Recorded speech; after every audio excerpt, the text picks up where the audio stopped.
I got that up. That's a good start, isn't it? Anyway, how do? Welcome to another session from the lifestyle. What a day. Anyway, so I'm improving. I have exponentially expanded my ability at uselessness because I've prepared for this live stream even less than last week.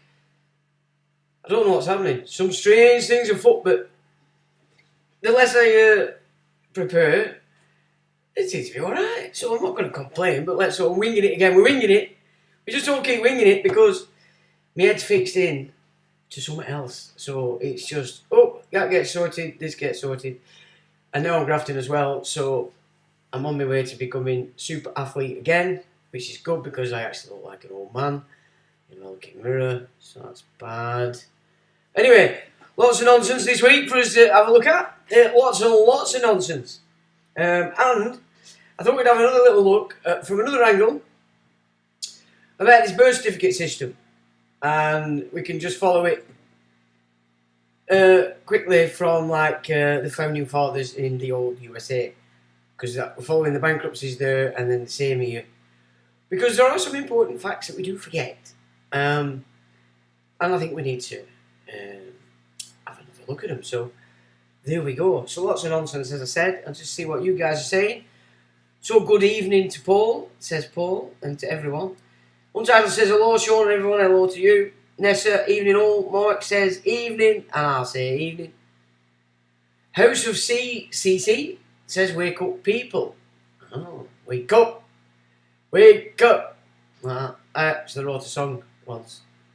I'm not going to sing it though. Anyway, Slipknot says, alright Sean, alright everyone. How you do, Trev? Husky says, hi mate. Hello Husky. And BY says, evening all. Good evening Paul. Because,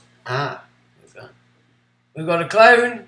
Clown world! I'm getting it now. See, look at that. Now then, I'm starting to get the old emojis. Clown world. Got you. Well, they're good and I'm liking that.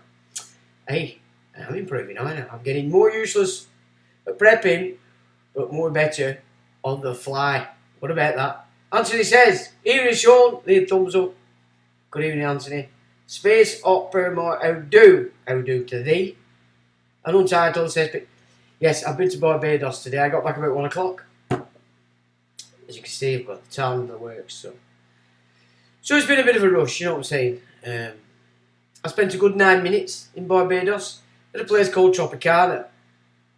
You know what I'm saying? So there we go. Anyway, Debbie says evening. Good evening to you, Deborah. Now then, let's just. What's been going down over here in the old madness? So, the ICC and the wisdom. ICC, who are them, by the way? I can bet your life we're a part of it, because we have fruit bats down at the old Chalco, Westminster. But the ICC and the wisdom have decided it's time to arrest Vlad, the Impaler,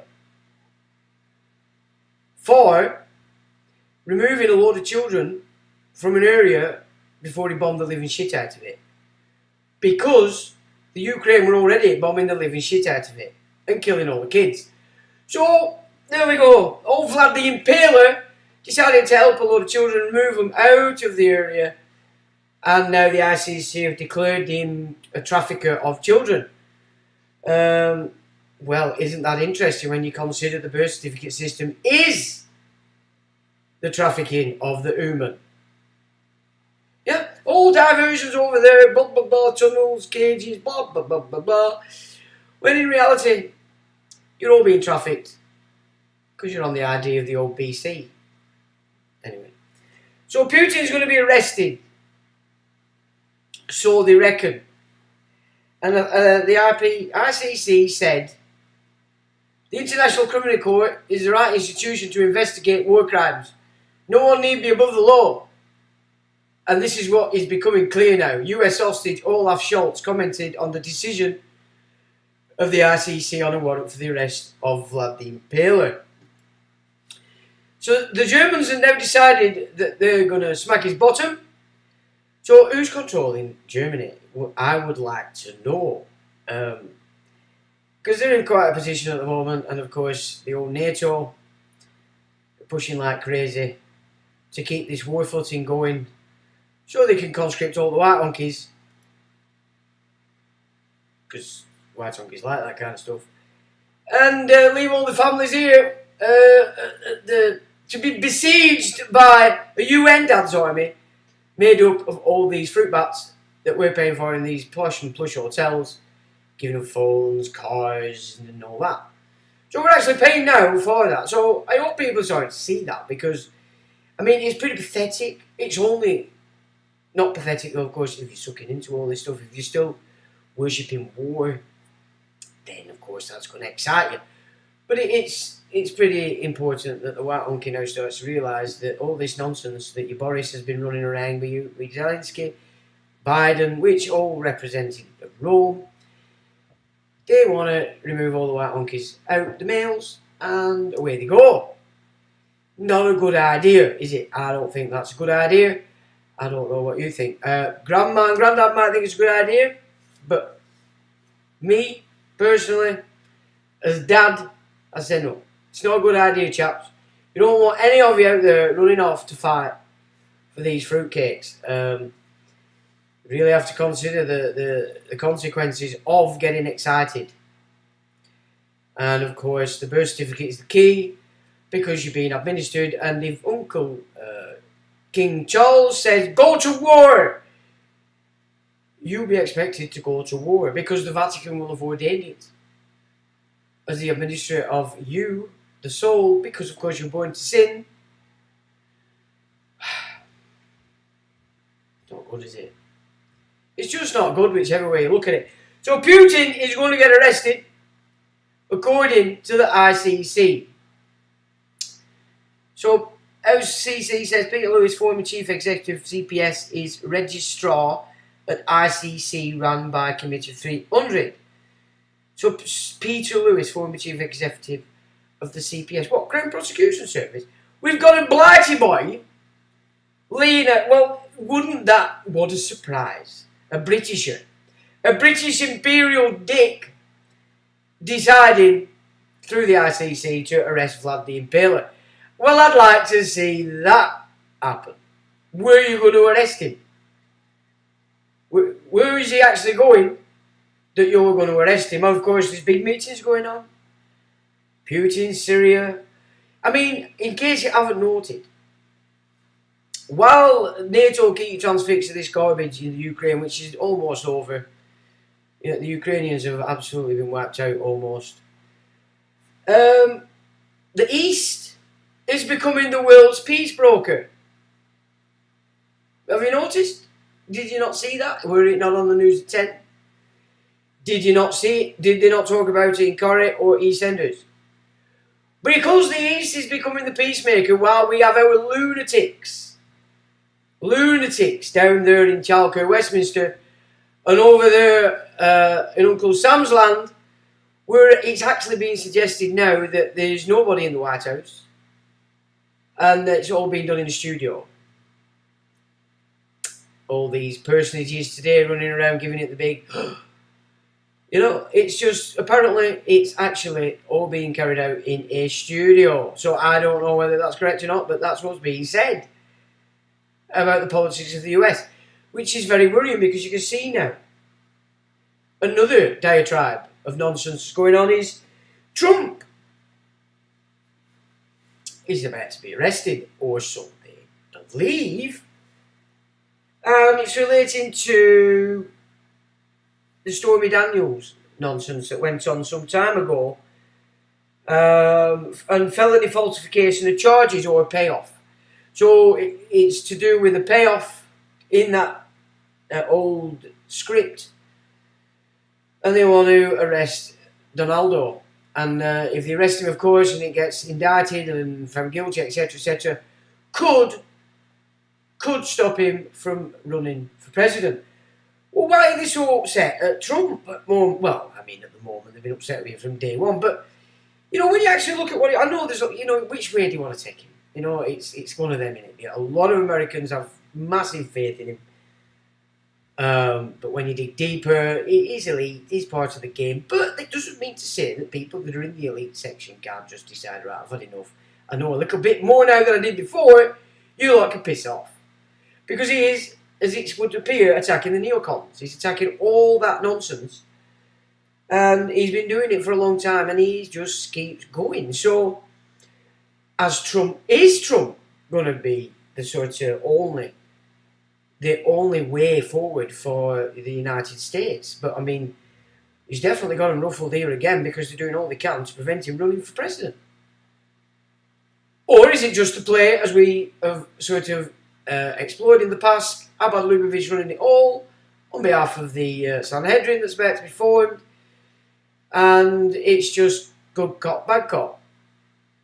Not just with Trump Biden, but with Putin Biden, Trump Z, blah blah blah. Because what I worry in all this hoo-ha is that the blighties forget something. We don't have to just think ourselves connected to America because of NATO. War isn't the only connection that England, Scotland, Wales, Ireland have with the United States. It's because so many of us lived there, even though from way back we're still the same culture. If America decides to stuff everybody and look after itself, which it has the right to do, well, we're going to be in a bit of a mess, aren't we? What do you think? Would you not think it'd be better if we started to promote our relationship, all the things we have in common, instead of just war? Maybe. Because, you look at the Civil War in America, okay? There was so much more going on there. Basically, you can say Lincoln removed England from America. Because England, at that time, was the South. Yeah, Virginia, these places. These were where all the English colonists had gone. They were basically Englishmen in or on America, and they created England in the South. Lincoln's job for the Prussians, the Jesuits, and all that were involved was to remove that ideology from American politics and install the imperial. And so that's what we've got. But not only that, and this is important, remember going back in history up to maybe after First World War, because that's when everything changed on these isles. The South in America, not South America, but the South, and the North of England were one and the same. They were two parts of one power base, and cotton was the game. Right? So not only did Lincoln remove England off America, but they also destroyed the might of the North of England, which always opposed the South of England, because that's where all the Puritans gained all the power after the Civil War. Puritans, no matter what, because that was what the Civil War was about. It was removing the Christendom kingdom, with the king having the sole responsibility to ensure everything on the land operated according to England, and they called that the divine right, in that sense that the king was given sovereignty by the people to uphold at all points everything England. This Puritan bunch, remember, weren't Protestants. They were insidious zealots who believed that the Reformation didn't go anywhere near far enough. They banned dancing, they banned drinking, all the things pleasure. No pleasure is allowed under the Puritans.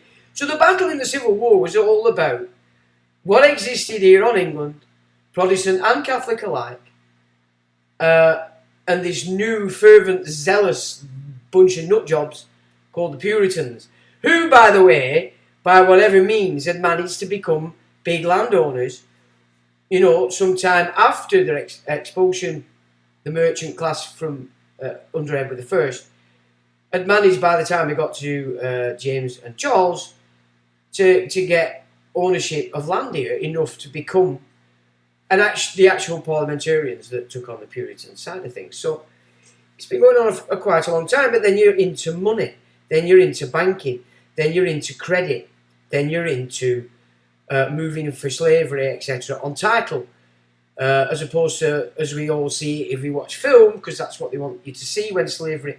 If the word slavery comes up, anywhere in your world, they want your picture in your mind to automatically come up with Kunta Kinte.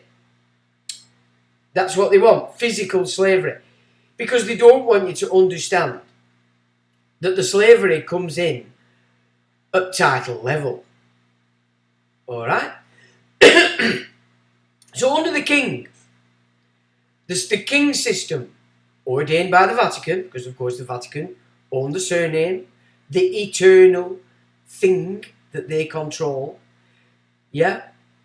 That's the only thing that the Holy See has over the West as an eternal thing, the surname.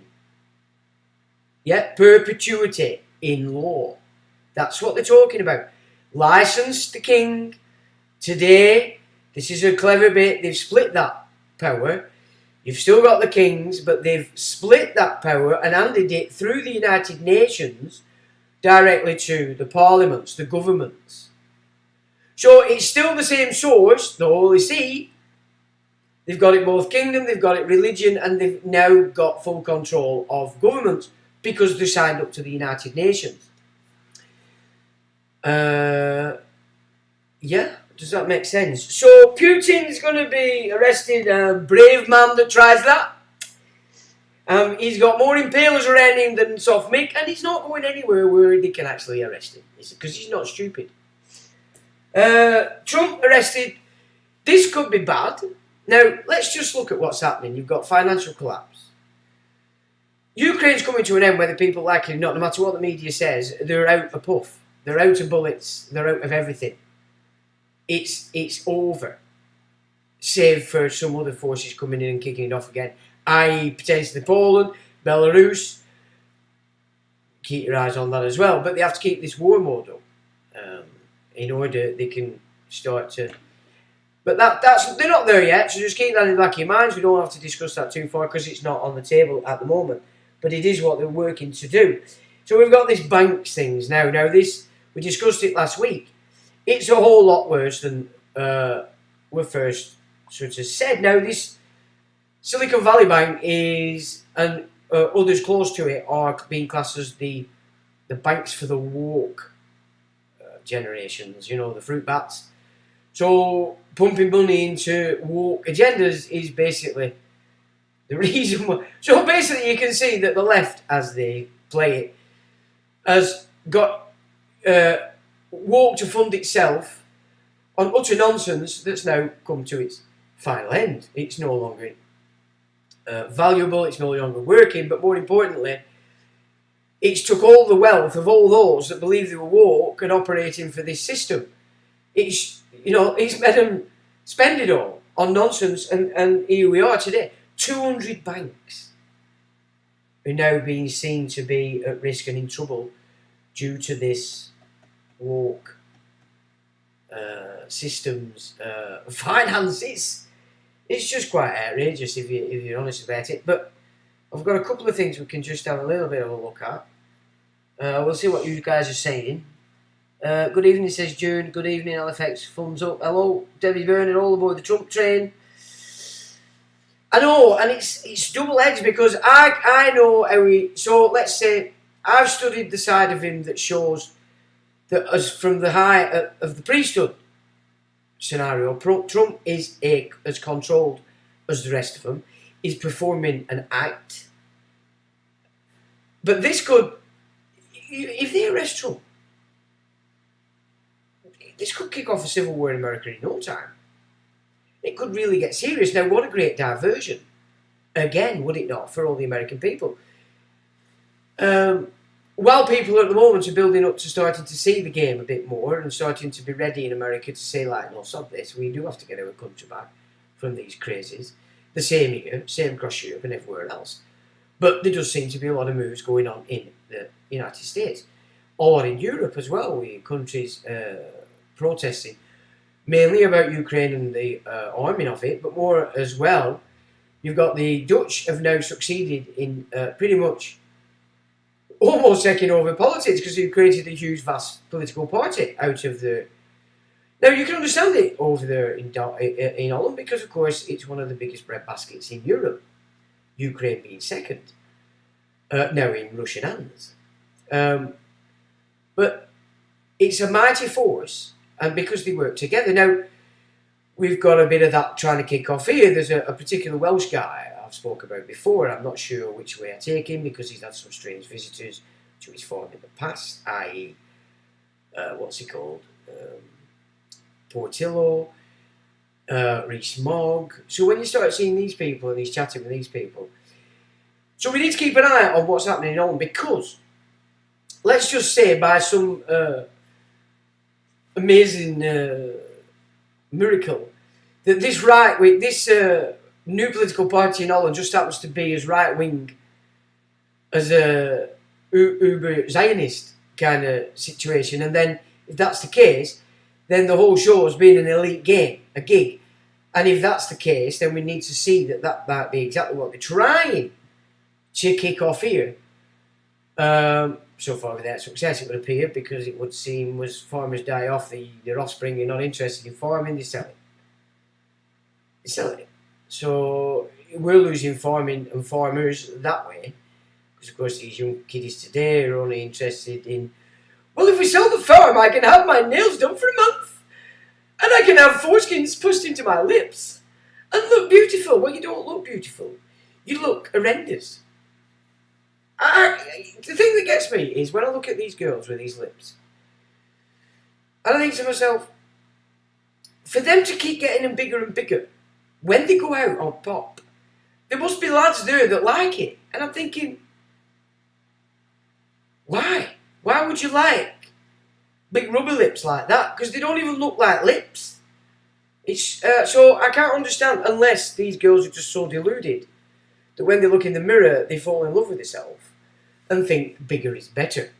So I don't know, but it's beyond my comprehension as to why these girls think that these lips that big actually look good. It doesn't. And you're running around with foreskins, circumcised foreskins in your lips.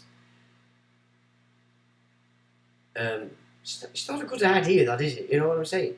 I mean, I wouldn't like to be running around with vaginas in my lips. Now, I could take that further and say there is an occasion, of course, when I don't mind such like, but it's not in my lips. It's on my lips. It's different. On my lips is not in my lips. But do you know what I'm saying? It's twisted. There's something gone wrong somewhere if people fancy girls that look like that, but more importantly, girls that look at mirror and go, oh my God, I look even more amazing than I did yesterday. So, anyway, it is self-harming. You're quite right, it's self-harming. And of course, because of the size of the mental health agenda now, look, you only have to look. There's always been controversy around Tyson Fury. And I have to say, he has turned out to be actually quite a good boxer, in my opinion. I don't think he was a bit rocky at the beginning. But why would they raise such a guy like that to the top of the tree? It's pretty simple. His entire personal life is based around promoting mental health. Mental health is another method by which this state can come in and carve you up.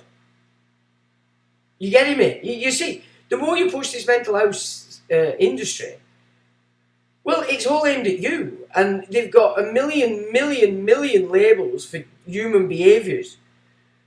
And once they can class you as that, because obviously now a lot of you are patients under the care, and they have a duty of care.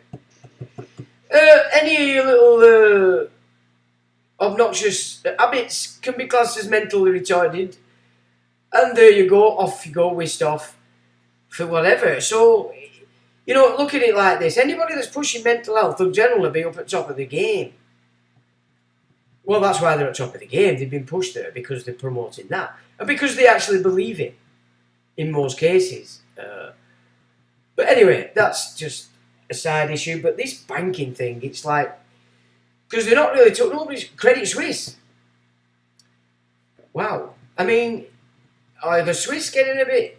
sort of seeing what's going on here? Where's this call by this Pope to pull all assets in to the Vatican, as was last September? Well, people started to realise what that really means. And basically, this institution that's supposed to be administering your state because you're in sin and you're dead because you haven't raised yourself to life, they're really pretty much showing that they don't really give a shit. It's like grab and run in it kind of stuff going on with that. So, is that what they do? Is that affecting Switzerland? And are the Swiss going to get upset about it? Because I'd be thinking about getting a bit upset about it, to be quite honest. Shakers, Quakers. Right, let me show you something. Let me just show you something about banking. Oh, and I haven't even set it up. Hang on. Well, that weren't very good, were it? So I haven't set this up, so just bear with me, chaps. Yeah, that's done. Where are we? So I'll just have to... It's not there. Ah, that's why it's not there. Because I've not got it up. Just a sec, chaps. My apologies. Why is it not coming up? Oh. We should have.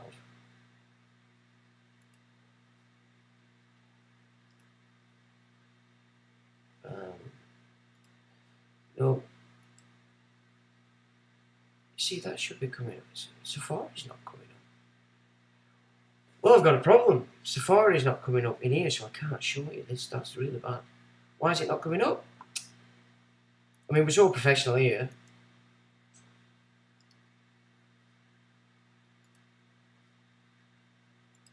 No, it's definitely not coming up in the old. No, it's not coming up. I don't know what to make it. It's never done that now. Ah. Hang on. So we're all criminals now. Ah, I've got it.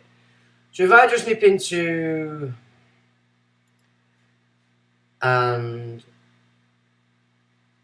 Now then, let me just have a look. Quakers. Because I did put an interesting report out years ago about the Quakers, because they created Barclays Bank. Yeah, the origins of the Barclays were set up by Quakers. Actually, I've done 2 reports because here's the other one. So I don't know. I don't even know what I've done these days. Origin of Barclays Bank, is that the one? That's it. And its original symbol was the locust. How's that for a plague's a locust? It's a plague upon man, isn't it? Martin's Bank it was called. And of course, Martin's is Mars. So there you go. And it's actually still over the entrance to Barclays at Lowfield Street, Dartford, Kent. So that goes through that malarkey. But that's what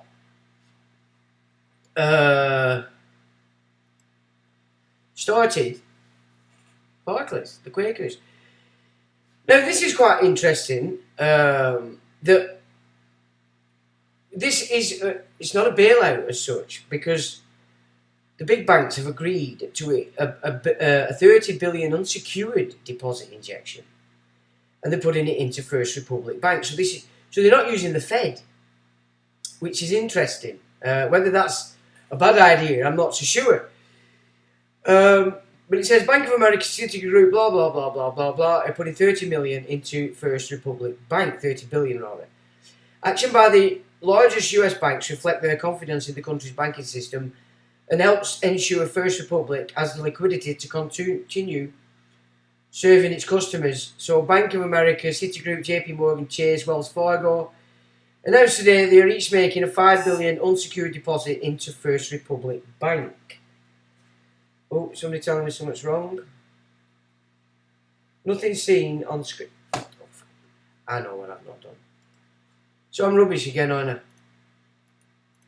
It's not transitioning. Right, if I go... There we go. I think you should see that now. Sorry guys, thanks for letting me know. So if I just go back to what I was saying about the Quakers. St Martin's Bank original, that's not the one I wanted to look at, it's this one. Origins of Barclays Bank, which some say is the corporate beast. That were its logo, the locus. And Martin's Bank logo it were called. Originally Martin's Bank. And it started Bank of Liverpool, it became, and on from that. And it was a Puritan system. And it was in Lombard Street in London as well, the Grasshopper. Sir Thomas Gresham did business at the sign of the Grasshopper in London, in Lombard Street, London. So that's an interesting report, just to give you a bit of an insight into the banks. But this is a different angle that they're playing on this with these banks. So it's this action by America's largest banks reflects their confidence in First Republic and in banks of all sizes, and it demonstrates their overall commitment to helping banks serve their customers and communities. Now, Basel III, you remember, came into force either last year or year before, and that were forcing all banks to no longer deal in paper gold. They had to get real, tangible, physical gold. So, on the one hand, everybody's telling us that all our banks are in big trouble, but yet, for maybe at least the last year, they've all actually been securing solid capital for their own existence. Now, I know when you look into the new system they're trying to create, none of your local banks will have any power or capacity to lend or whatever. It's all coming out of the central banks and it's credit. So we do know that, but you know they've had to change tack a little bit so far on this run for digital currency. In that here they've created a mechanism within the bill to give us a system for cash as well. So that's interesting. There's all sorts of things. But I just thought that's interesting because this is a move I had not seen before, and I don't think anybody else has as well. So unsecured deposit injections are not from the Federal Reserve. What's going on here?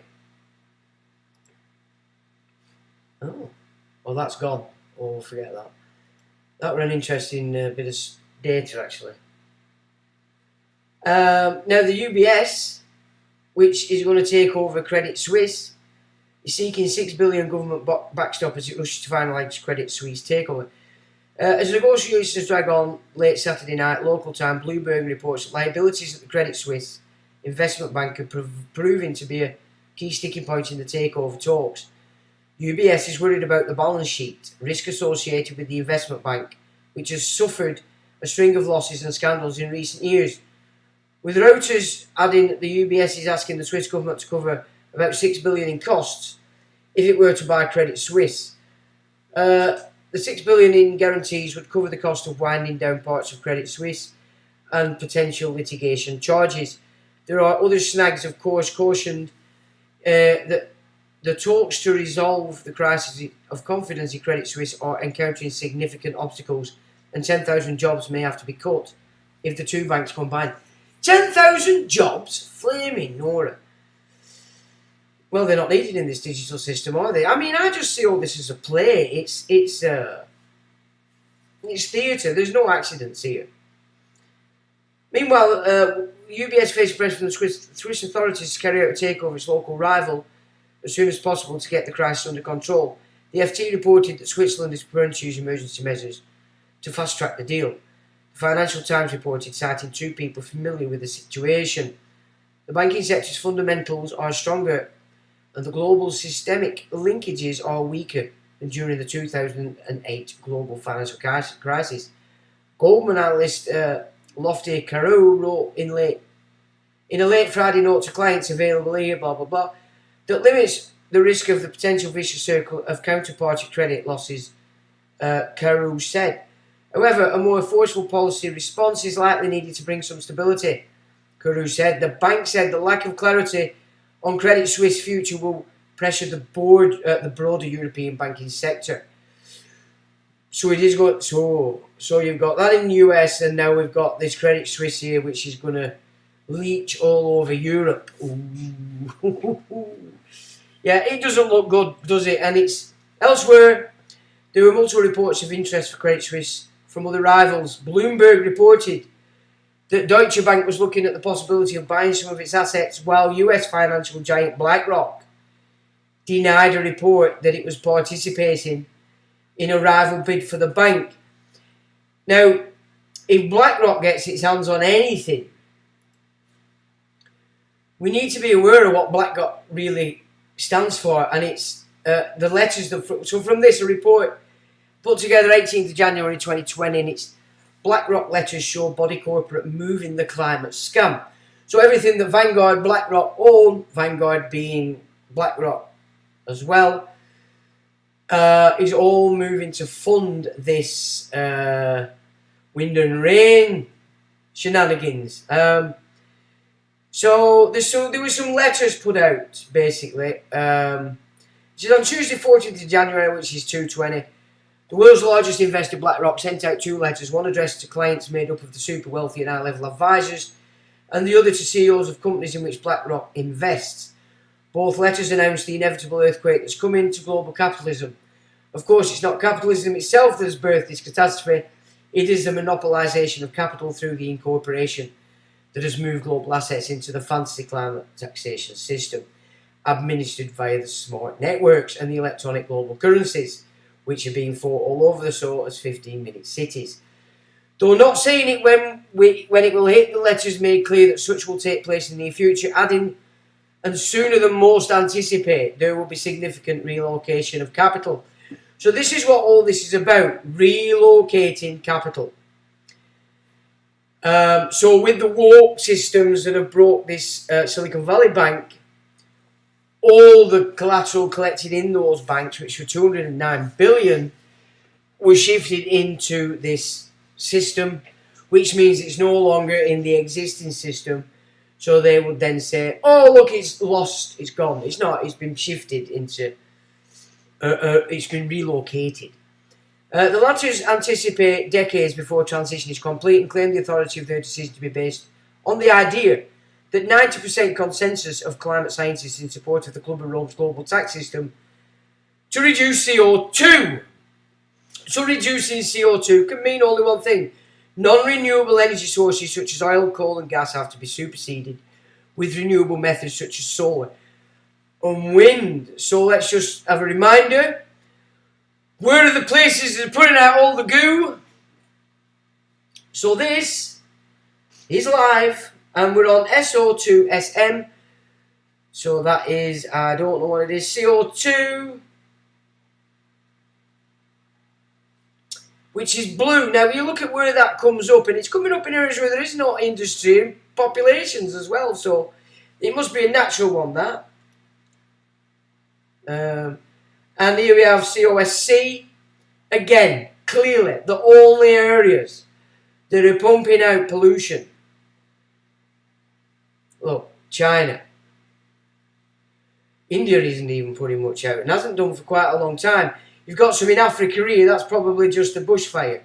Usually in Africa, on the equator, around that area, it's bushfires. There is no pollution in the United States. There's no pollution in Europe. There's no pollution in Blighty, Scandinavia, or Russia. All the way across Siberia, North Australia, Indonesia, there is some in Vietnam, I think that's Vietnam.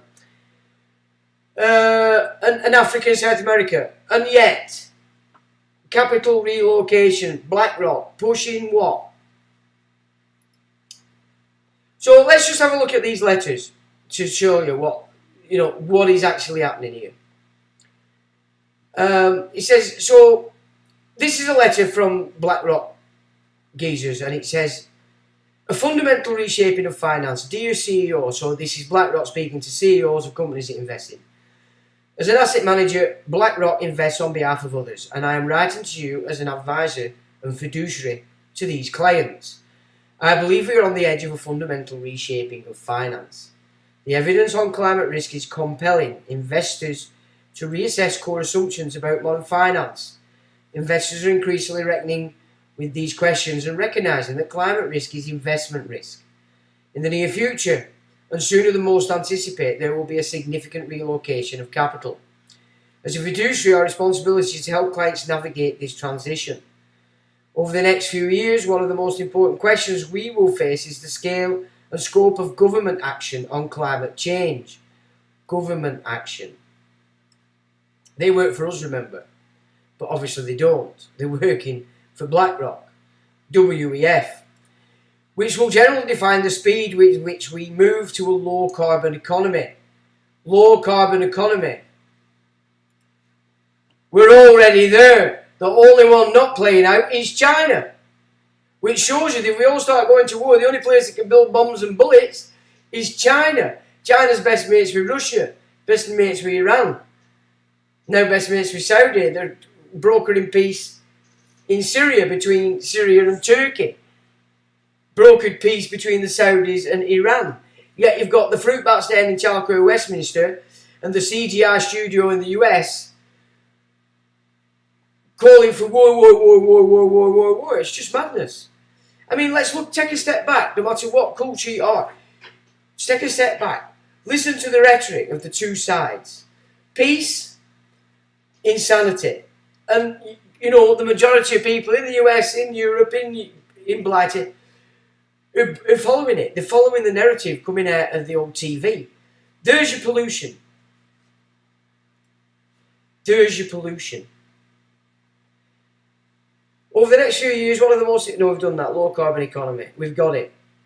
We've got... Not in a low... We've got a low carbon. So why do we need to change the economy? It says, we don't yet know which predictions about wind and rain will be most accurate, nor what effects we have failed to consider. But there is no denying the direction we are heading. Every government, company and shareholder must confront to wind and rain. And there's a link from Larry Fink. And the next one, sustainability as BlackRock's new standard for investing. Dear client, since BlackRock's founded in 1988, we have worked to anticipate our clients' needs to help you manage risk and achieve your investment goals as those needs have evolved. So the size of BlackRock, made up of investors, so it's basically made up of all the Committee of 300 in it. And its round table and all its satellites, United Nations, Club of Rome, Council on Foreign Relations, Royal Institute on International Affairs. Yeah? It's all in there. Bilderberg Group, it's all in as satellites around the round table, which is you could say, physical representation of the Committee of 300. BlackRock, Vanguard, that's where it's going, because he's a fiduciary for them and they want wind and rain economy.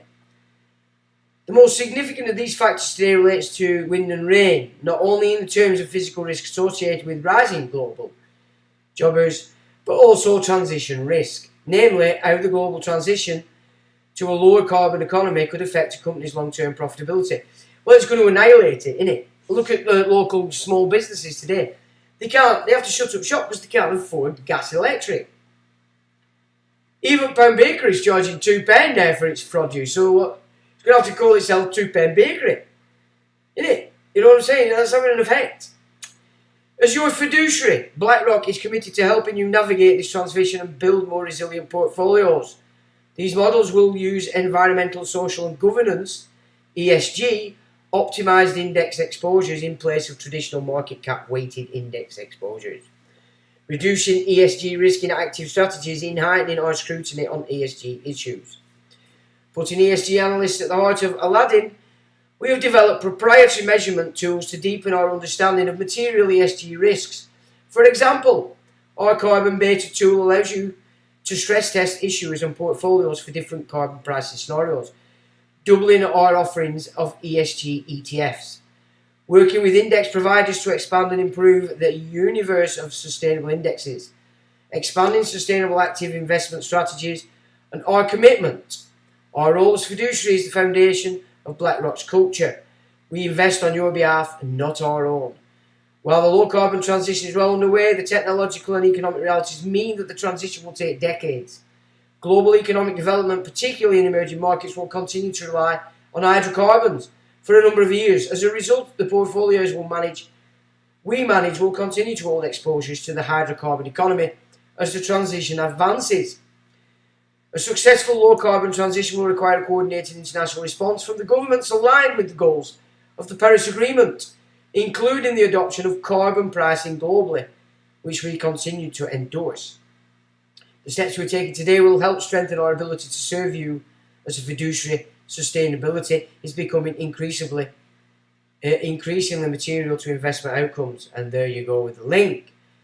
And there's links to other documents, etc., that make up that report. So that's where it's going, this relocation of capital. Yeah, relocation of capital for that picture. Because they're telling you that that dark purple and red is all over the world, and it's not. Clearly. It's quite ridiculous that they get away with it. It's outrageous that they get away with it. What say you? What say ye to that? Let's have a look. So, disgustingly fake, says Deborah. And that's to do with the old big lips, innit? Cos says 1973. Emoji with gigs on. So, I'm going to have to buy some new gigs. Yep. Filthy Sean. I'm filthy. What have I done? I said something. David Gregg, Trout Pout. It's outrageous. I mean, it's just outrageous because there's something's gone seriously wrong between the eyeballs and the mirror. I can understand it when you're out on pop because pop is the reason, innit? You know, even the ugliest bird at 7 o'clock looks beautiful at 1:30. You know, it's that pop does that. But what's happening between Flossie and Mirror? Debbie says, is it Ontario where if you get prescribed antidepressants, they take your driving licence? Well, a lot of antidepressants are psychoactive, aren't they? So, 17th century, no asylums. 19th century, they were everywhere. Was it the last reset that those who remembered had to be silenced? I would say yes. Definitely. Because they've had so many resets since the Civil War here. It's reset. Because once they got these Puritans in, all the merchants, the Prussians, it's all been about shifting us off the old Christendom kingdom system, from which all law is based. So a king is responsible for upholding the laws according to the canon of the Vatican, and also whatever laws are domestic on the land that they're governing. They get sovereignty in England off the people to uphold the constitutional realm. And from that then you've got your lords, not your lords, you had your barons who had dominion on behalf of the king. Then you had your lords, your tenants, right down to the pleb. They're shifting all that. And then you had common law came in, and then you had equity come in. And then it all starts again with the 1925 Land Act. Because that's what everything now. So from 1925, then we get into and up to the 1931 bankruptcies declared 1933. But if we just look at America when it was set up, because the founding fathers said when they'd agreed what they'd agreed and come up with the format, that they came out and said, we've given you a republic if you can keep it. That's what they said. So they knew that what they created, and they made a declaration, didn't they? Statutory declaration was alive and well in England, so it meant that, you see, when you use the term statutory declaration, you don't actually need to use the term statutory. What it is a declaration that just happens to have an act built around its value and power as an instrument. So it's actually just a declaration. So you got the Declaration of Independence from the Americans. And what we're going on there, basically, you've got three imperial powers baying for power in America, and that was Spain, France, and Blighty. Now, the Founding Fathers chose to go the British route because they understood the British, because they were Protestant. The Spanish and the French were always dodgy because they were more considered, uber Catholic, as it were. So the Founding Fathers chose to side on with the British because they understood them. That's why. Now, that set off all right, but then Benjamin Franklin cocked it up by borrowing $1.5 million off France, because that affected the post office in Philadelphia, in Pennsylvania, which I can't remember which one. So that was the first point of bankruptcy of the Postmaster General or the Post Office, the land law, right? Now, as we've discussed earlier, Lincoln, basically what was going on in the American Civil War was the might of the Prussian Roman Empire removing England off America. And to do that, they had to destroy the existing mighty South, because it were cotton, sugar, all the plantations. It was a very wealthy to do. And the other side to that benefit was the cotton mills of Lancashire. So in destroying the South in that Civil War, also destroyed what they didn't destroy in the English Civil War, which was the fervent hanging on to the old idea of England up in the north of England. So it power. And now from that, Lincoln created a bankruptcy because they were borrowing. But what Lincoln did was actually pull in completely. So the American Civil War took on England as opposed to France and Spain, but Lincoln destroyed that by pulling in the Prussian Roman Empire on America and over the idea of England as a culture, let's say. So that was what Lincoln did. Now, then we go on to the third bankruptcy, don't we? So we've had the First World War, the Federal Reserve's been created, blah, blah, blah. Israel is on. British cabinet are supporting all that malarkey. 1925, they have a Land Act, which changes things on equitable title. And we come to 1931 when bankruptcies take place, and then all announced in 1933 to the public. You get the New Deal in Germany with Adolf Hitler, you get the New Deal in America with Roosevelt getting the gold off. Because in 1933, they began, so they did the Act for the Birth Certificate were earlier, but in 1933, it took us off the gold standard, a new certificate became the token that represented the capital upon which the new economy under bankruptcy was going to be based. Alright, so that was the last bankruptcy. Now, this is where it's important, because in the US, that bankruptcy ended in 1999. The birth certificate system ended in 1999 in America, on America. On Blighty, that ended the birth certificate system in 2009. Why are we still on the birth certificate system? Well, of course, because they haven't told you, because they're moving all that system into the next trust, the Noahide. See, it all starts to make sense when they do this.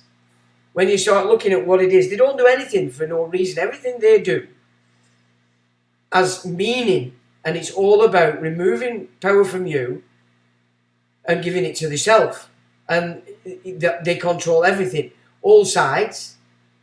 You know, through your secret societies, they're into every aspect of your domestic system. They're controlling it. They have the levers of power in everything. They're like a parasite, but they work together, which is why it works. As long as they can keep everybody else divided, in they come. If they can keep big blocks of peoples divided, they can use that again in another stage for war. It's just so clever what they've done, but they basically don't need us anymore. They don't need you in the mines.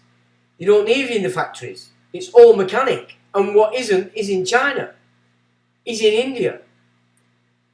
Now, I don't have a problem with that. I don't mind who has what. But it's been a systematic shift by the elites that run the West over the last 200 years. Purposeful, which shows that the people that have done that in the West are also the benefactors for what they've set up in the East. Why are you in the West, no matter what your age group is, what is it that prevents you from seeing that reality? And then immediately working on a way in which you will not support it in any way, shape or form. Because what we discussed at the beginning of what the plan is in relation to getting the white males out to war and leaving your families and grandma with these guys that have been coming over, they're going to operate for the UN. See it. That is the game. And it's a...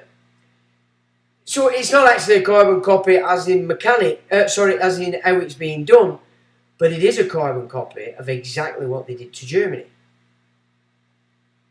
Exactly what they did to Germany. And that almost annihilated a race of people. So that's what they're planning. That's what they've got going on here and in America at the same time. You know, that's what they're doing. So it is important that Americans look at Trump, absolute, because at the moment he's giving off all the rhetoric you'd expect and want to support. However, you get back into the esoteric side of Donald Trump, he's as fixed into the priesthood as Putin, as Xi, Modi, all these leaders in the world are all being operated and moved by this priesthood. And what we've been seeing in these wars of the last 200 years have been mainly it against those that weren't wanting to join the game, the gig. Blighty weren't going to join it. America wasn't going to join it. The First World War had to be created for that. Yeah? Bolshevik Revolution in Russia took over Russia. They still needed the Second World War because they had to take over Germany and destroy Germany. They had to keep England going, or British Isles going, because it was the monarchy that was fronting the whole gig. But they weren't a monarchy, were they? They were fraud. And they're still a fraud. They are not, by any means, those that should be sitting on the throne of England. But then they haven't, have they? As well. We have to keep that in mind. So this shenanigans that they're going to play out in May, again, it needs to be focused to. We need to fully understand what it is they're going to do, or going to try and do. But of course, if you're watching Ukraine, you're not watching this. If you're watching China, you're not watching this.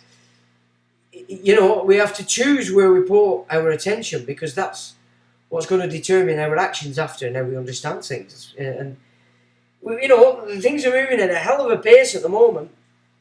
But the birth certificate system as a whole ended in 1999 in the US and 2009 here. But it's still going on. So we're running out of time.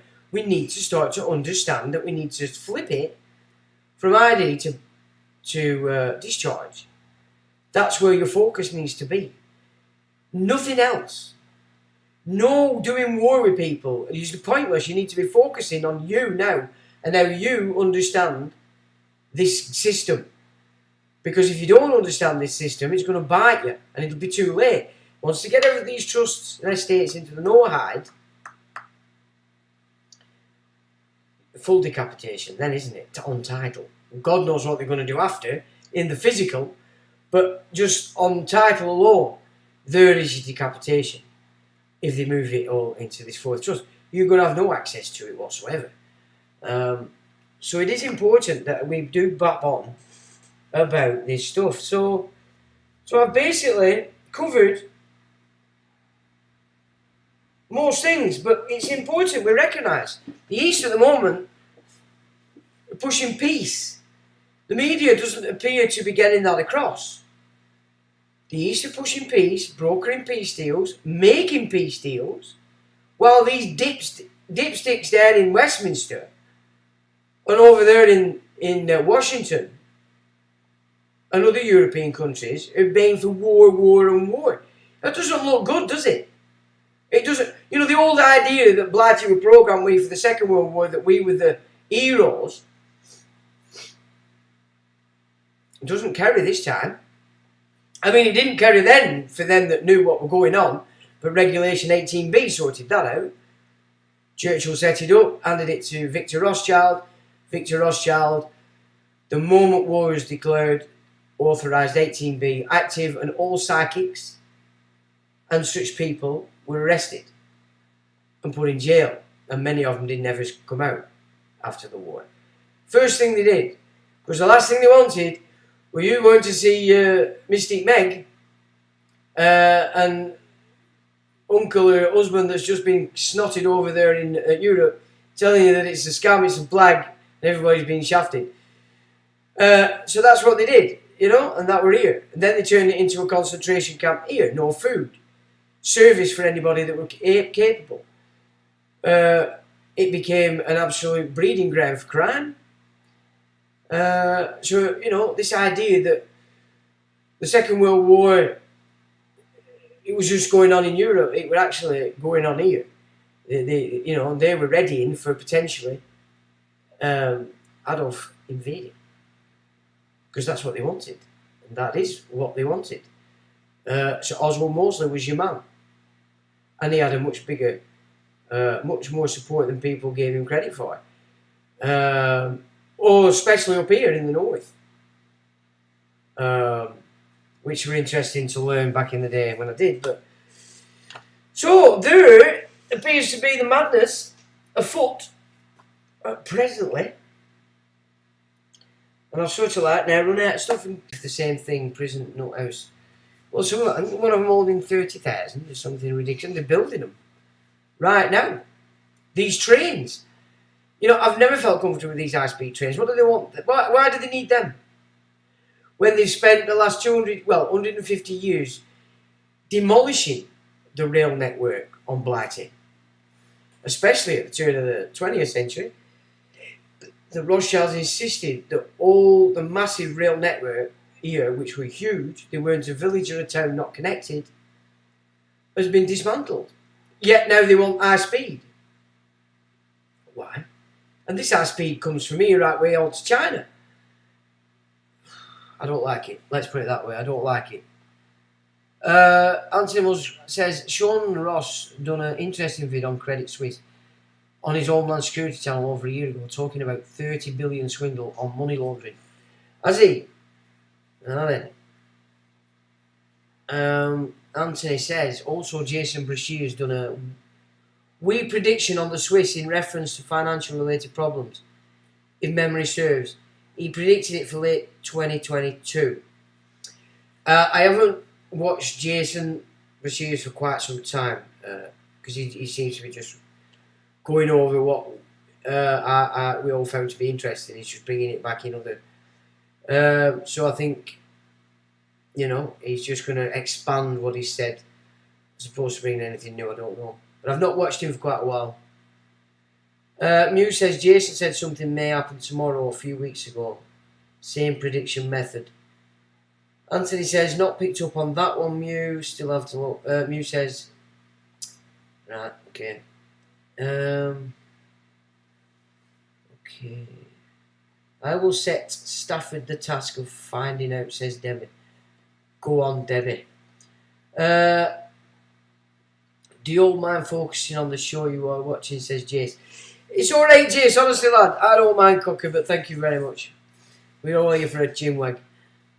5 of the co-signees of the declaration were members of the inner courts of the temple bar, grazing for the legal monopoly.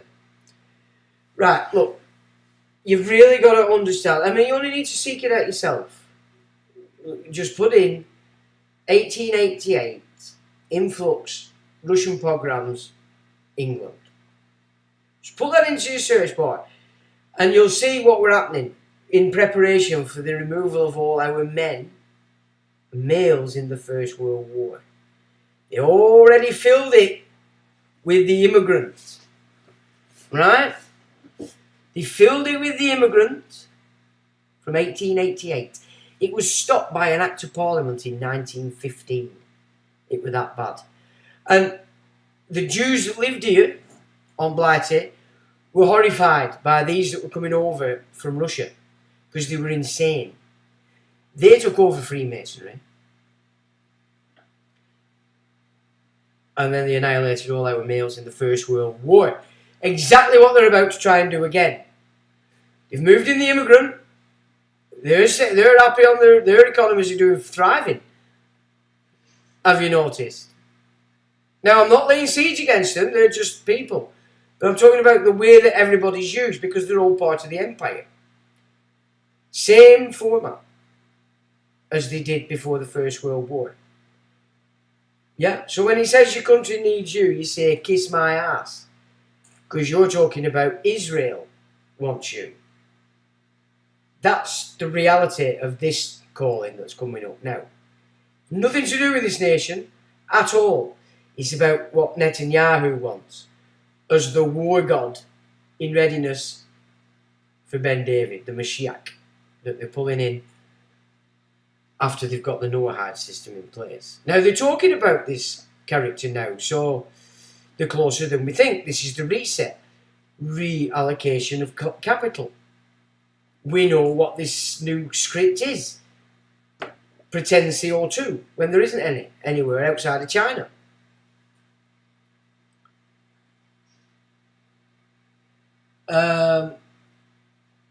The greenback, yep. Well, I mean, I wouldn't put it past them to have set up the whole Lincoln assassination to further cement that he were a good guy. The guy were an arsewipe.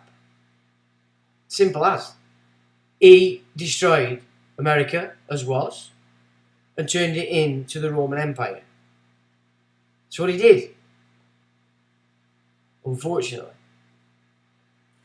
And put it into bankruptcy. Or he owed the bankers. Untitled says, and all who took the mark of the beast are, that's a naughty word, as they are seen as artificial individuals, can go back to Genesis 1, welcome to the fourth trust. Well, yeah, because your genetics now are patented. I told you this in 20, they're patented. The codes that were put in were all patented. You've got that code in your body, your genetics, your avatar belongs to them, that system. Yep, that's the problem. And then they've got all these labels to give you, haven't they? Oh, he's a mental retard because he picked his nose and flicked it out the window. So he's definitely mentally ill.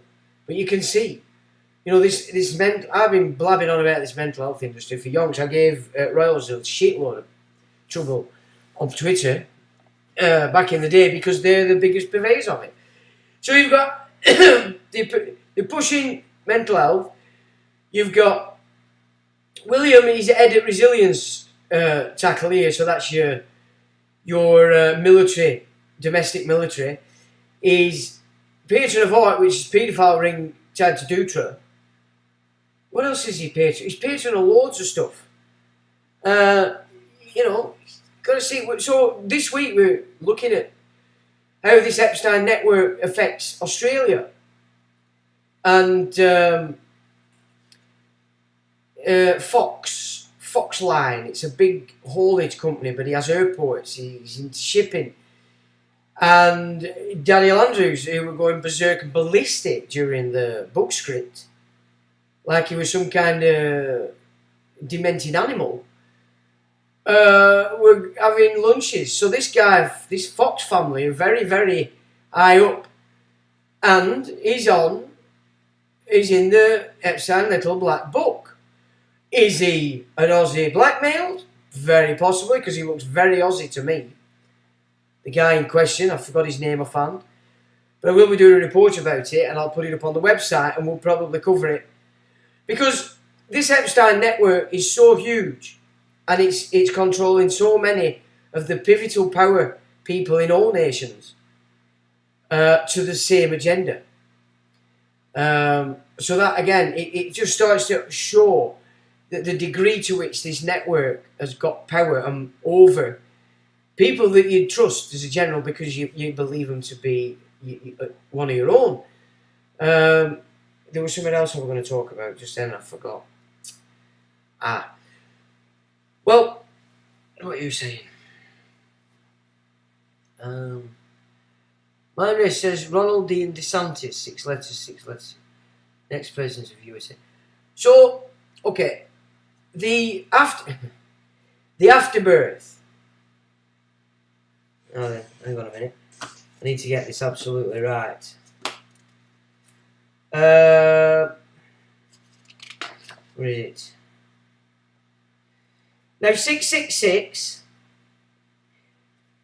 Hang on. Is the weight of man.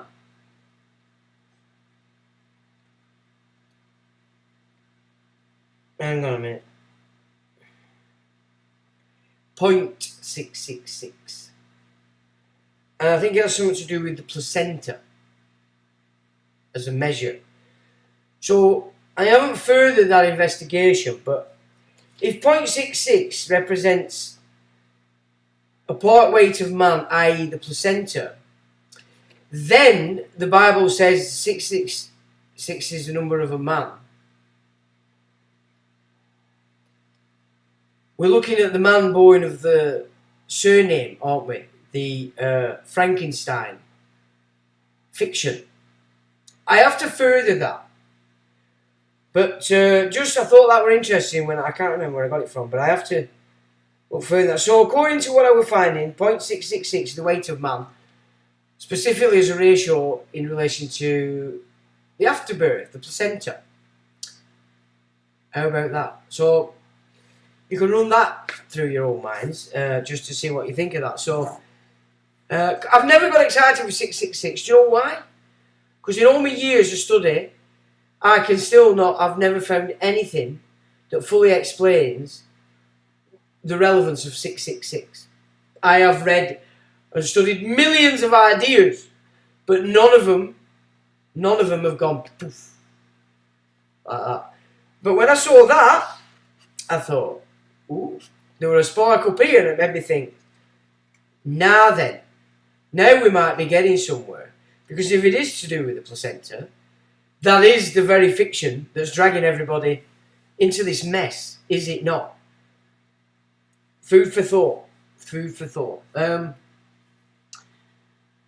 What ended the birth certificate system in 2009 and 1999 in the US?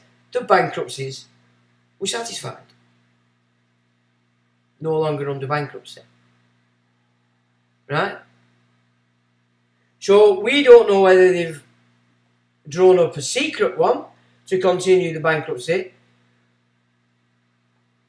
but by the rules of finance, both bankruptcies are over, done. The birth certificate system is over.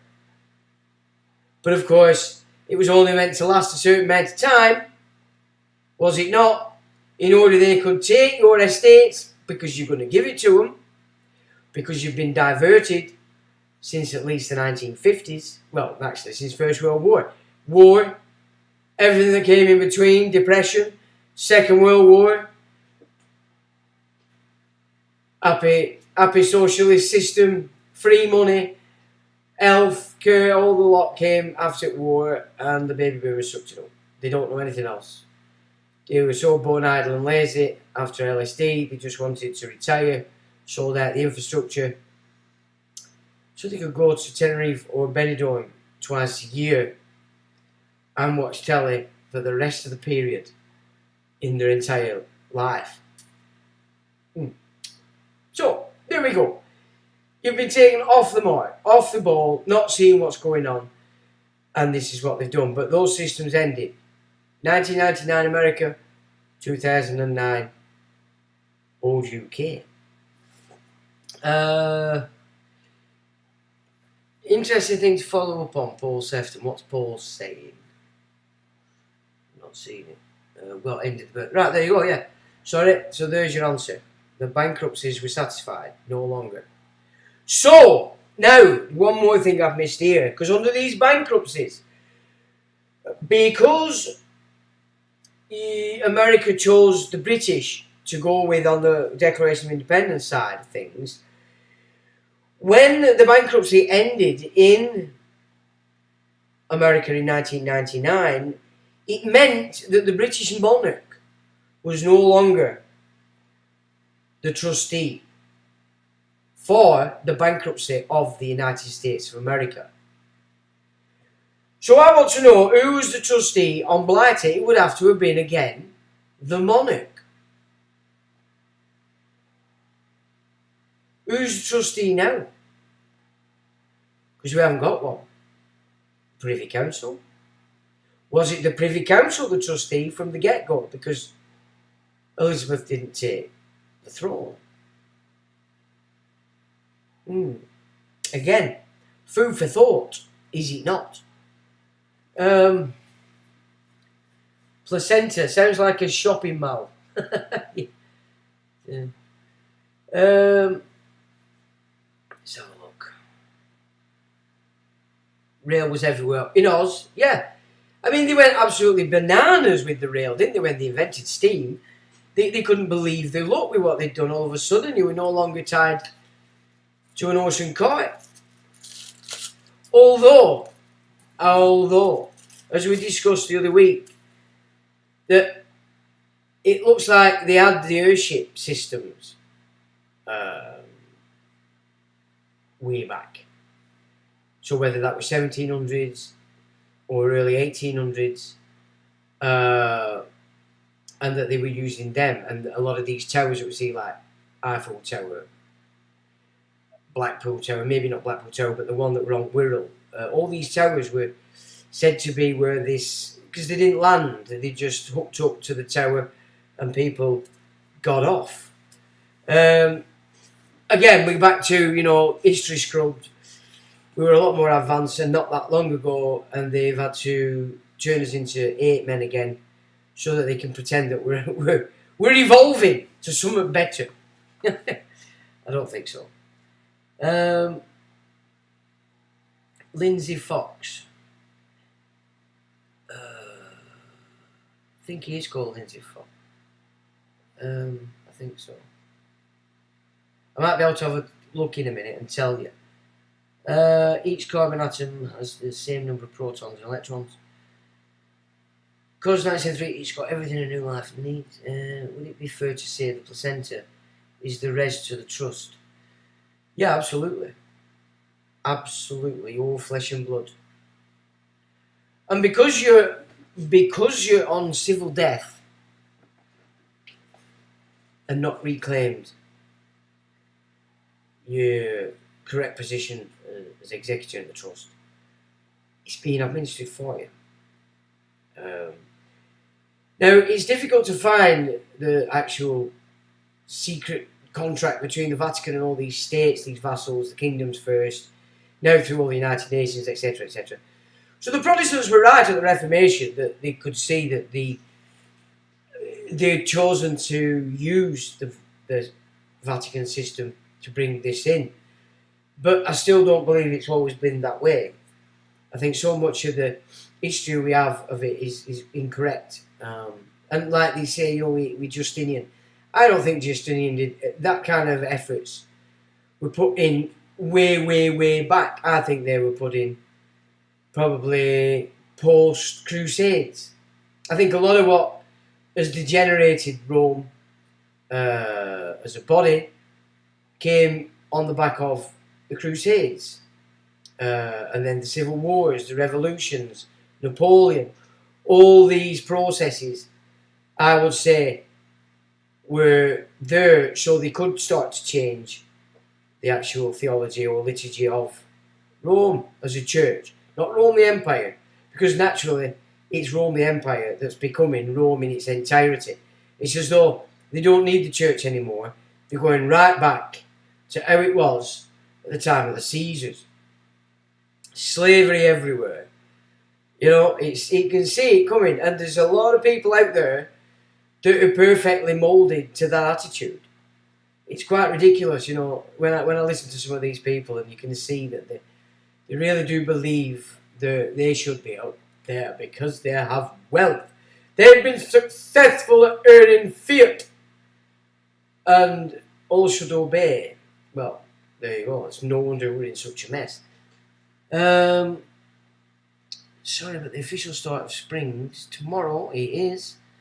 So presume that's what you mean, you. Okay, so I can't see that. So here I have just a few things to show you. Just again, cementing.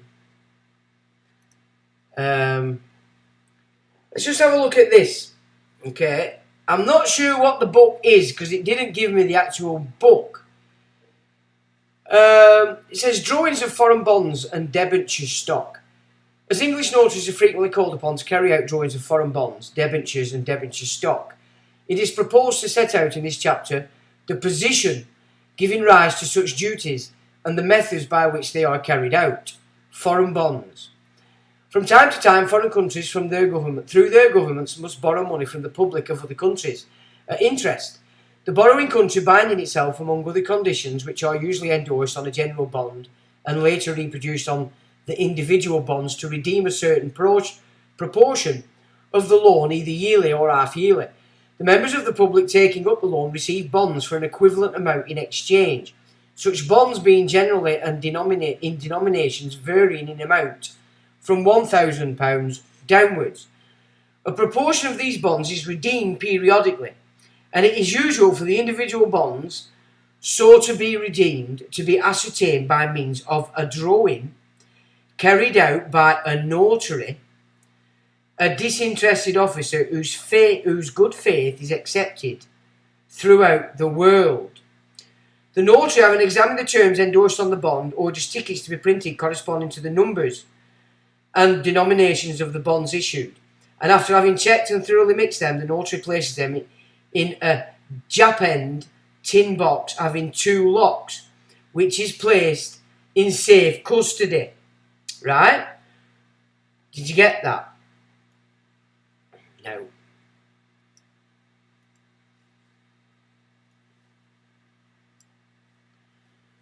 Drawing of foreign bonds, precedents.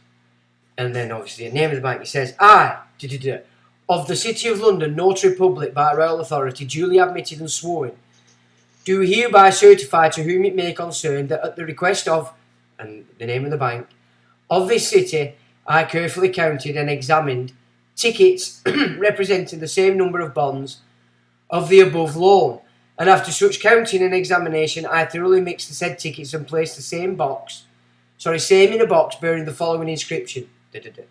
And I lastly certify that the said box containing the aforesaid tickets was secured by means of 2 locks, the original and duplicate keys of one of the said locks of the said box being taken charge of by the name of the bank, aforesaid, and the original and duplicate keys of the other lock of said box being retained by me, the said notary.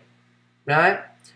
Whereof an act being required, I have granted these presents under my signature and official seal, to serve and avail when and where need may require.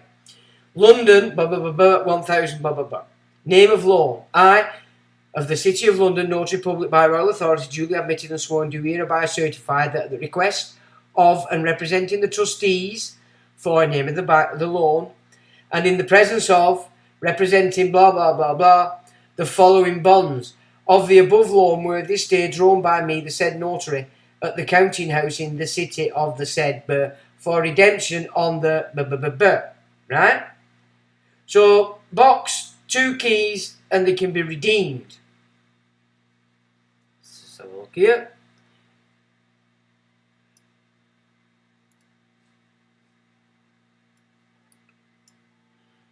Usually the banker acting for the borrowers, the banker keeping the key and duplicate key of one of the locks, and the notary the key and duplicate of the other.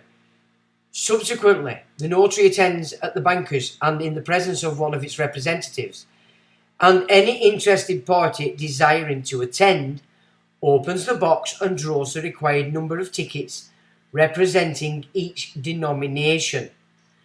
The box is then locked and one key with its duplicate retained by the banker concerned and the other with its duplicate by the notary. It is then placed in the banker's strong room to await any further drawings. The numbers drawn are then arranged in numerical order, recorded in a notarial certificate and advertised in one or two leading English newspapers, so that bondholders whose numbers are drawn can surrender their bonds in exchange for their value plus any accrued interest.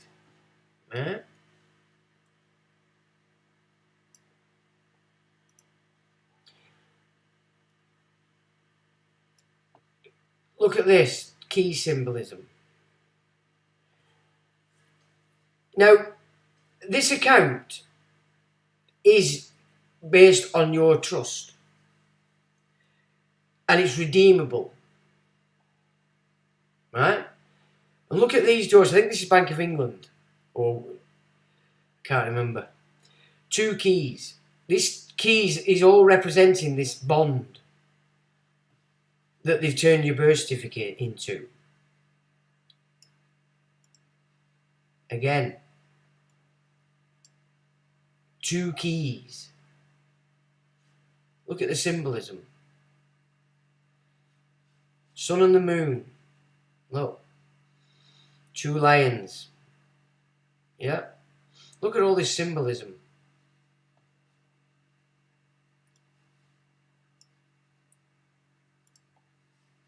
And again.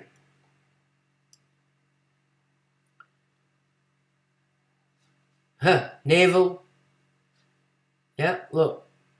What's that he's got in his hand? Star. 1, 2, 3, 4, 5, 6, 7 stars on the navel side. 1, 2, 3, 4. Oh, 5 rather. On this side. Is that land? What is it? I can't really see the symbolism there. That's... Now look again.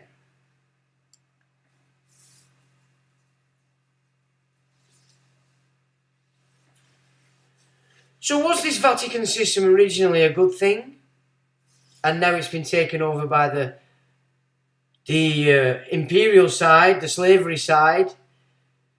And then it's blaming the old Vatican system as cause when really it's been taken over and turned into something other. Vatican II, for instance.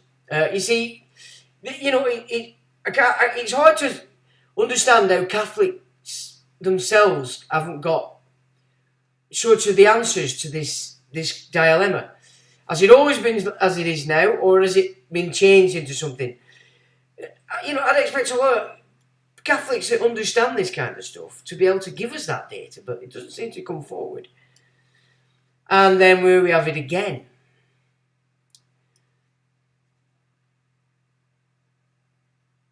Interesting, don't you think? How important these 2 keys, King and Queen. Queen share of estates, King taking all the assets. That's how it was under Elizabeth, because it were inverted to the way around. How interesting. I just thought we'd have a little look at that, because it's interesting, isn't it? St. Peter has 2 keys. Well, you see, what I find difficult to understand is that for thousands of years, or 2,000 years, well, 1,700 years, 1,100 years, all the people under Rome were so stupid that they never ever saw this kind of stuff. Me, personally, I think something had to change. And the way that they've presented history sort of obfuscates exactly what's gone on. And I think it's all happened after Crusades. Now, I don't know whether the Jesus thing were just before the Crusades even. They're that obsessed with adding centuries, decades, on to give them more credence for, oh, we're old and therefore we're better, you must serve us. It's difficult to actually work it out, and I've studied a lot of history, and it's still, it's maybe, could be, it's difficult to actually come to terms and understanding exactly what has gone on. Because the real changes did seem to come after the Civil War. And that was a point at which the old king system were pretty much being thrown asunder. Here first, then across Europe with Napoleon. Interesting. So, I don't know what you make of that. But again, it's just further pushes into your mind that really the concentration for everybody now must be to coming to understand this birth certificate, because it's not something you want to be throwing away. You need it. You need it on the board to play the game. What you don't want to be is the trustee, the liable, the equitable legal title. You don't want to be that. You want to be the settler. Or the term used is executor. Settler is the preferred term because it incorporates administrator executor, and there are no things out there I've found that are trying to pull it apart. I've found statutes that pull apart rights to be executor, etc., etc., but I've not found anything that sort of takes away from the power of the word settler and position. So, yeah, that's pretty much where we're at with all this. Search on Russell J. Gold. Well, I mean, yeah, because that's when Win Miller jumped in there, innit? Because there were 18 days, I believe, where the post office in the US in 1999 were closed. And that's when Win Miller did his thing, gained the flag, took the Navy, gave back the flag to the Navy without the fringe. But of course, like they've ignored the fact that the birth certificate system is over, they've basically not gone along with what he said. They're not accepting it, even though it's been recorded with the United Nations. So it shows you how pathetic the United Nations is. It's just another means by which the Holy See can capture politics and remove always the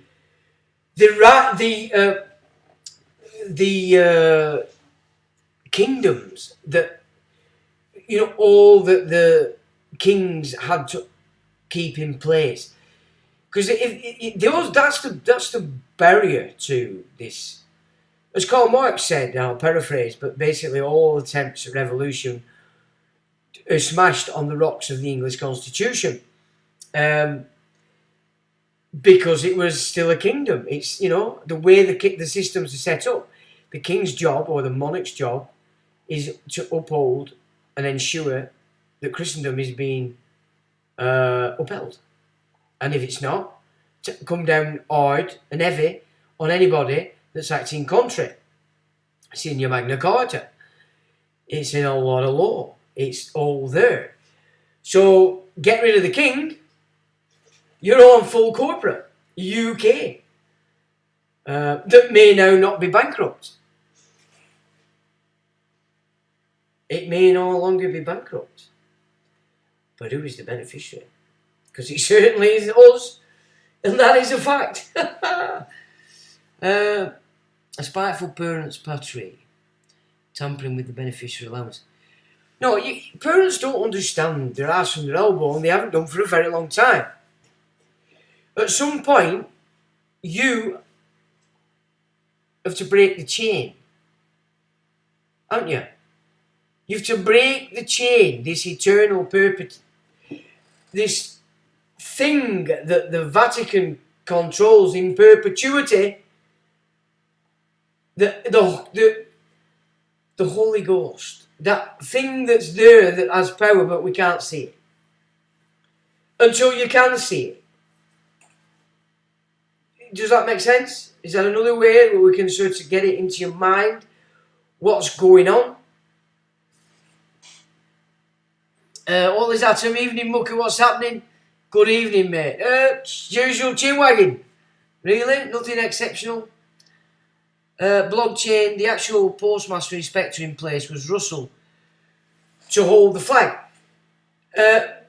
I mean, and he gave it all to Trump, didn't he? He gave him it all. He gave him the full authority to take back the America in its correct format. But he didn't, did it? Why would he? It's only for public consumption. The Donald's the hero, but when you get into the priesthood side of the esoteric side of these personages, this is when you can see that they're all interconnected and they're all being played by a puppet master.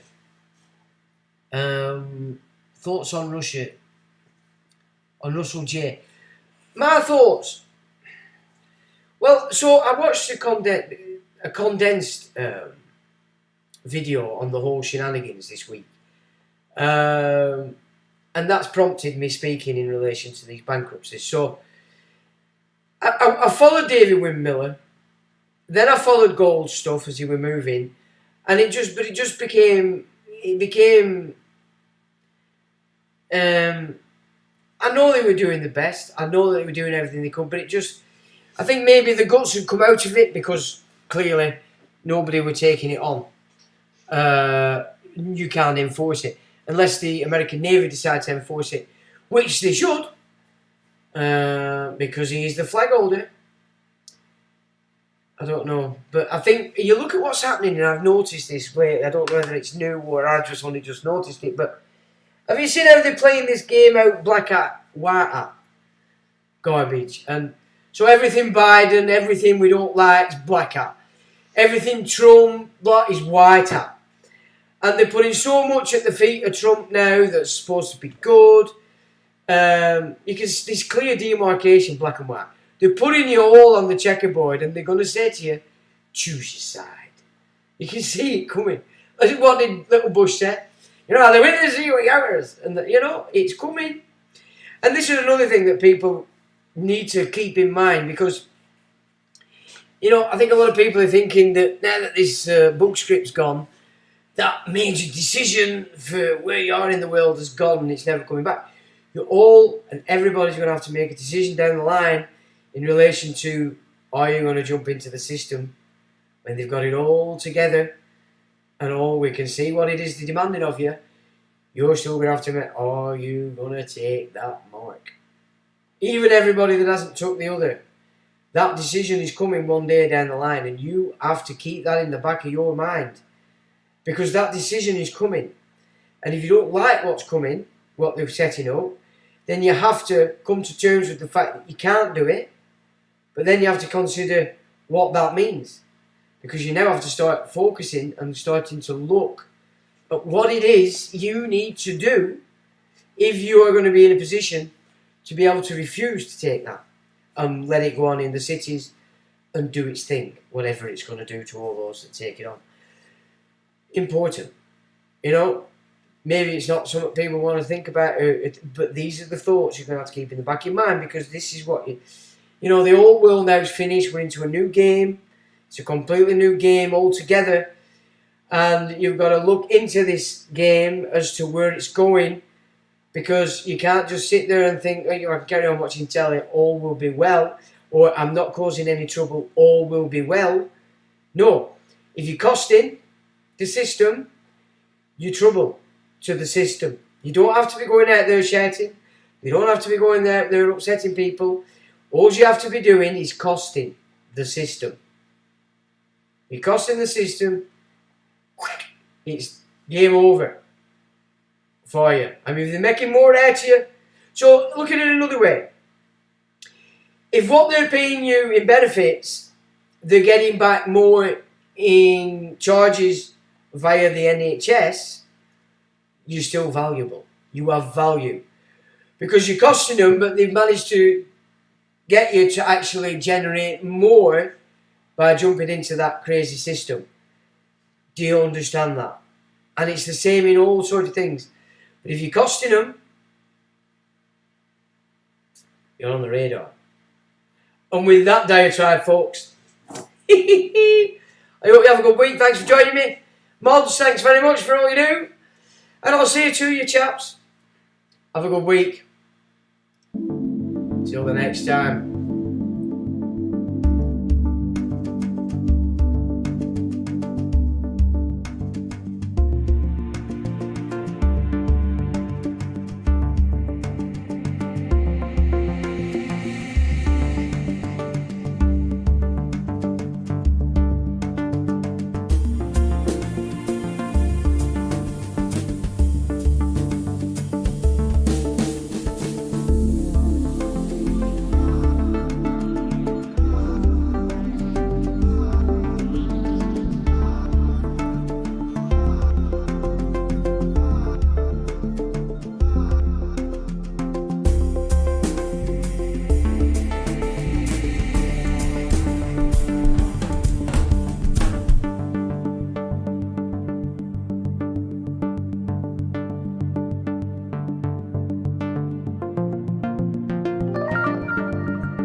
geopolitical.